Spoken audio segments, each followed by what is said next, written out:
Salut les potos, dimanche 29 décembre 2019, c'est après-midi, il a gelé ce matin mais il fait moitié bon. Il n'y a pas d'heure pour les braves. Hein. Je viens de nettoyer mes 2 carrés. J'espère que vous m'entendez parce que j'ai toujours la radio avec moi.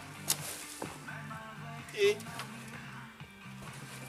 j'ajoute du compost, de mon grand compost là derrière.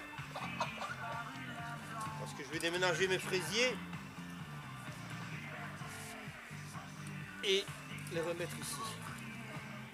Alors demain, si je sais, je vais aller chercher 3 ou 4 brouettes de broyat pour mettre une grosse couche, pour bien tout tasser et pour éviter les mauvaises herbes. Et je terminerai par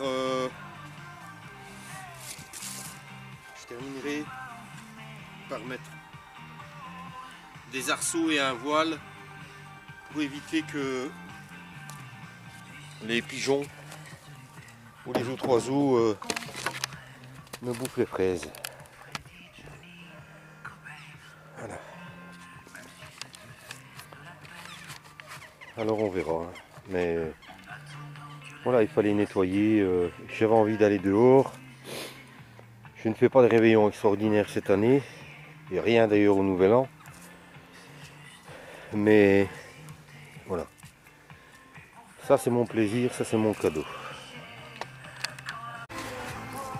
Maintenant je vais démonter la serre que j'avais montée en fin de saison, presque l'année dernière, parce que elle est très mal positionnée avec le vent. Il y a plein de trucs qui sont détachés. Puis j'ai envie d'arroser un peu le terrain là et je sais même pas si je vais en refaire une ici. Parce que je vais avoir besoin des paillasses pour mes poules là-bas. Donc on verra bien. Une grosse heure plus tard, c'est démonté. Bonne chose de faite. Je pense que provisoirement, je vais laisser les 2 planches qui sont bien arrimées au sol. Et peut-être qu'avec les tuyaux électriques ou quoi, peut-être faire juste un petit tunnel au printemps, je sais pas. Avant de me casser la nénette à tout démonter, je vais réfléchir, d'autant que je n'ai qu'une planche à remettre de chaque côté. Et je peux faire encore un petit carré en pseudo-permaculture en mettant du compost et d'autres choses dedans. La bâche n'aura pas fait long feu sans me servir, puisque j'ai été là posé au sol sur la prairie. Il me manque pas grand chose pour avoir toute la prairie couverte. Mais il est plus que temps parce que bon, dans 2 mois il faut découvrir, il faut commencer à travailler. Voilà. Donc je l'ai mis là-bas au bout. Comme vous voyez, tout est quasi couvert. Et ici il y a une énorme couverture d'herbes, de fumier, de feuilles et que sais-je. Donc normalement ça devrait se travailler relativement facilement aussi. Voilà, j'ai pu boucher un petit peu le milieu, là il me reste juste un tout petit passage, une bande juste là-bas sur la gauche, et alors encore une bande là-bas tout au bout, de 3 ou 4 mètres, mais quand même sur une petite dizaine de mètres. Bientôt je vais devoir aussi nettoyer tous les abords de mon verger, parce que je compte remettre mes poules et les poussins qui sont déjà bien gros ici, mais avant tout bien vérifier, et c'est l'occasion jamais de nettoyer la ronce, les orties traçantes et quelques petits trucs un peu chiants. Allez, quand vous voyez, vous avez encore des jeunes pousses de consoude. Allez, à 29 décembre, c'est pas normal tout ça. Normalement la consoude elle part en végétation hivernale et vous ne la voyez plus pendant l'hiver. Et elle revient, c'est une des premières à revenir au bon temps d'ailleurs.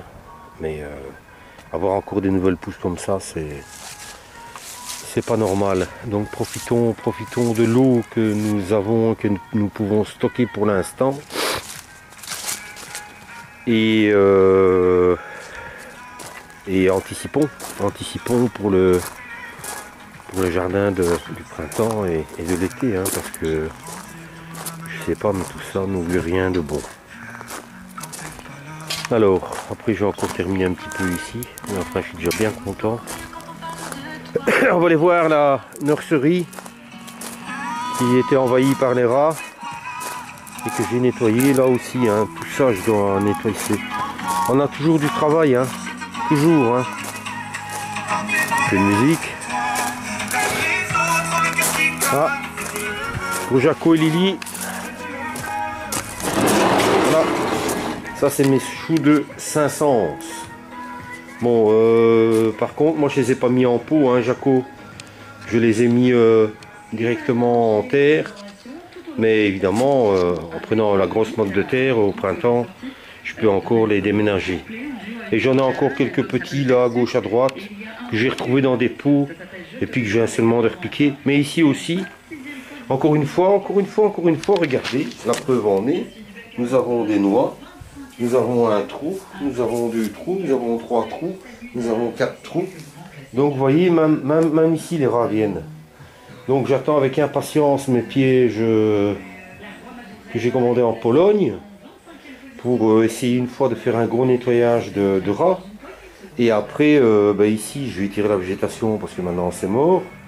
Et je vais travailler un petit peu et je vais beaucoup arroser pour la saison des tomates. Mais tirer les orties un 29 décembre, c'est pas que soit. Mais voilà, j'ai beaucoup de travail ici, puis je dois aussi préparer tout là, tout nettoyer.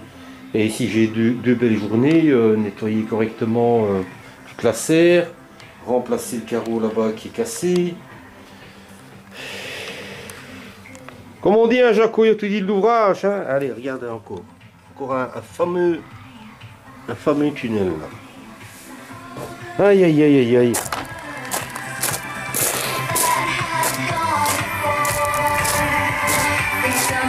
Il y aura quand même quelques choux de Bruxelles. Le céleri, je sais même pas s'il est encore bon. Parce que, à mon avis, les racines ont été mangées. Mais ça aussi, c'est à nettoyer. Hein. C'est beau d'avoir de la terre, d'avoir du terrain. Mais après, voilà. Et ici, moi, je n'ai qu'une semaine de congé. Et après, voilà, j'ai recommencé à tenir le gamin. Hein. Donc ça me laisse le samedi et le dimanche. Hein. Voilà donc la nurserie. Allez. Voilà. C'est tout propre. Mais vous voyez, rappelez-vous ici, j'avais des tas de carrelage. Pourquoi? Parce qu'au départ, les rats, bon évidemment, il y a un tout petit interstice entre ceci et la clôture du voisin. Ils arrivaient à passer dedans et à sortir par là. Donc là, avant de remonter quoi que ce soit, je vais essayer de refaire un petit béton, demander à un copain ou à mon fils. Et aller vérifier là-bas en haut. Parce qu'à mon avis, il y a aussi du passage. Il y a aussi du passage par là. Hein, là-bas, j'ai même trouvé des crottes. Donc imaginez. Et je pense que par là, je vais faire la même chose que là. À savoir que j'aurai une deuxième nurserie pour quand j'ai des tomates un peu trop grandes. Donc je ferai peut-être 3 étages, mais 2 étages plus hauts pour les tomates un peu plus hautes. Et un étage pour le rangement. Bon, le but du jeu étant de fermer par au-dessus et de fermer par en dessous. Mon fils va me faire 2 plaques pour bien fermer ici correctement. Hein. Et alors au niveau des lumières, on trouve de tout en occasion. Alors les gens vont certainement reconnaître ce que c'est et à quoi ça sert. Hein. Je ne vais pas vous faire un dessin. Moi j'ai eu ça pour 2 sous 2 centimes. J'ai même eu ça gratuitement. Je vais vous le dire comme ça. Parce que j'ai trouvé un gros stock. Et j'en ai vendu une grosse partie, petites annonces, c'est parti. Et puis j'en ai gardé quelques-unes. Donc si ça marche pour ce que tout le monde connaît, ça doit certainement très bien marcher pour les tomates. Maintenant, je ne dis pas que je vais investir 50 ou 60 euros pour acheter des ampoules adéquates. Je testerai, je verrai bien, hein. Le but du jeu étant simplement d'avoir de la lumière quand les jours sont très courts et un tout petit peu de chaleur. Donc je verrai. Mais donc là, je pense que je vais faire avec le piston la même chose, au moins jusqu'ici. Il y aura 2 étages un peu plus haut pour les tomates quand elles sont trop hautes. Et le dernier étage, mais fermé évidemment, me permettra de ranger mes graines, mes plateaux de graines et tout le reste. Voilà les potos, j'avais dit que c'était la dernière vidéo la dernière fois, et puis voilà, comme j'étais parti avec le compost et plein de trucs, je dis je vais aller leur dire coucou. Je vous souhaite un bon réveillon, hein, une bonne année, de débuter correctement et d'avoir une bonne et une excellente année 2020. En tout cas, moi, elle sera dédiée encore plus au jardin et à la culture de mes légumes. Allez, bonne fin d'année et éclatez-vous bien dans vos jardins, dans vos serres, dans le tri de vos semences, dans vos commandes, etc. etc. Et restez connectés avec la terre, les amis. Salut les potos.